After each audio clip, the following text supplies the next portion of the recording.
তো গাইস, তোমাদেরকে বললাম তো রান্না করা হয়ে গেছে, কিন্তু খাওয়ার শুধু অপেক্ষা। তো এখানে থালা আনা হয়েছে, আর দেখতে পাচ্ছ, তোমাদেরকে দেখাচ্ছি, এক এক করে দেখাবো আর বলে দিব কি কি কোনটা রান্না।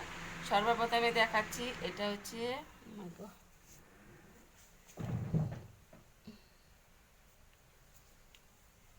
এটা হচ্ছে আমের চাটনি, আর তার সঙ্গে হচ্ছে সজনে পাতা ভাজা, আর হচ্ছে সজনে পাতার চাটনি করেছি রসুন পেঁয়াজ দিয়ে ভেজে নিয়ে, আর তার সঙ্গে হচ্ছে স্যালাড। আর এই স্যালাড ছাড়া তো আমাদের খাওয়া একদম হয় না, প্রত্যেক দিন লাগে। আর দেখতে পাচ্ছ ওখানে সয়াবিন করেছি, আলু পটল দিয়ে সয়াবিনের তরকারি করেছি। আর দেখাচ্ছি তোমাদের সাদা ভাত, একদম চিকন চিকন চালের ভাত, মিহি চালের ভাত। তো এখন শুধু খাওয়ার অপেক্ষা, থালাতে ভাত দিয়ে নিই। তো গাইজ, আজকের ভিডিও কেমন লাগে তোমরা অবশ্যই আমার কমেন্টে জানাবে। আর তোমরা যারা নতুন আছো, যারা নতুন দেখছো, তারা অবশ্যই কিন্তু সাবস্ক্রাইবটা করে দিও প্লিজ। তো এখানে শেষ করছি, তোমরা ভালো থাকো, সুস্থ থাকো, টাটা বাই।